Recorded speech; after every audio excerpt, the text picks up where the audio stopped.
sejahtera bagi kita sekalian. Perkenalkan, nama saya Indrawati Rahbau, calon guru penggerak Angkatan 4 dari Kota Tual, Provinsi Maluku. Pada kesempatan ini, perkenankanlah saya untuk menyampaikan refleksi pemahaman saya tentang pemikiran Ki Hajar Dewantara tentang pendidikan. Menurut Ki Hajar Dewantara, pendidikan merupakan tempat penyemaian benih-benih kebudayaan, dalam artian bahwa pendidikan merupakan salah satu kunci utama dalam membentuk sebuah peradaban yang baik. Untuk membentuk sebuah peradaban, dibutuhkan adanya sebuah perubahan. Menurut Ki Hajar Dewantara, tujuan pendidikan adalah menuntut segala kodrat yang ada pada anak-anak agar mereka dapat mencapai keselamatan dan kebahagiaan yang setinggi-tingginya, baik sebagai manusia maupun sebagai anggota masyarakat. Pendidikan juga berhubungan dengan kodrat alam dan kodrat zaman, dalam artian bahwa perkembangan pendidikan harus disesuaikan dengan perkembangan zaman, karena pendidikan itu bersifat dinamis.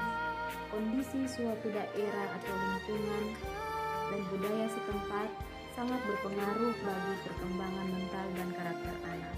Sehingga walaupun pendidikan global saat ini mengharuskan kemampuan anak didik untuk dapat menguasai keterampilan abad ke-21, namun pengaruh dari luar tetap harus disaring dengan tetap mengutamakan kearifan lokal dan budaya-budaya daerah dengan disesuaikan dengan nilai-nilai Pancasila. Proses pembelajaran yang mencerminkan pemikiran Ki Hajar Dewantara adalah proses pembelajaran yang berpihak kepada murid.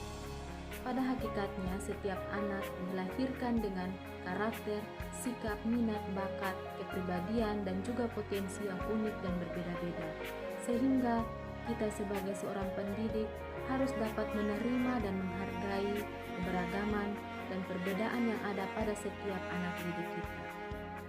Tugas kita sebagai seorang pendidik adalah membangun rasa percaya diri pada setiap anak didik kita untuk lebih mengenal minat, bakat, dan karakter yang terpendam dalam diri mereka masing-masing. Selain itu, kita juga harus memberikan kesempatan sebesar-besarnya kepada mereka untuk dapat mengembangkan diri, mengembangkan minat, bakat, dan segala potensi yang ada dalam diri mereka dengan tetap memperhatikan dan memberikan pendampingan karakter sesuai dengan semboyan Tri Pendidikan, yaitu Ingarso Suntolodo, yaitu di depan memberi contoh dan teladan yang baik bagi anak didik, Ingmadia Mangunkarso di tengah dan memberikan semangat, dan Tukuri Handayani yaitu di belakang dan memberi dorongan kepada anak didik kita agar mereka bisa berusaha lebih baik lagi ke depan untuk mencapai cita-cita mereka. Hal-hal yang perlu dilakukan agar pembelajaran yang mencerminkan pemikiran Ki Hajar Dewantara dapat terwujud adalah yang pertama, belajar untuk mengenali minat dan bakat serta potensi yang dimiliki oleh setiap anak didik kita.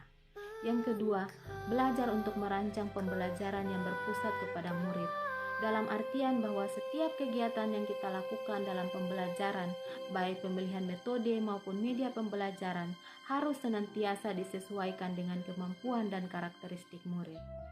Yang ketiga, belajar dengan menekankan pada proses dan bukan kepada hasil pembelajaran. Dan yang keempat adalah belajar untuk menciptakan suasana belajar yang nyaman dan menyenangkan bagi anak didik kita, sehingga mereka lebih merasa termotivasi untuk belajar lebih baik. Hal yang sudah saya terapkan yang berkaitan dengan konsep pemikiran Ki Hajar Dewantara adalah saya menciptakan suasana pembelajaran yang nyaman dan menyenangkan bagi anak didik pada setiap proses pembelajaran.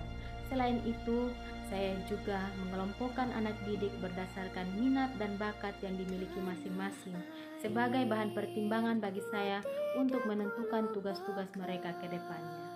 Demikianlah refleksi pemahaman yang dapat saya berikan pada kesempatan ini. Sekian dan terima kasih.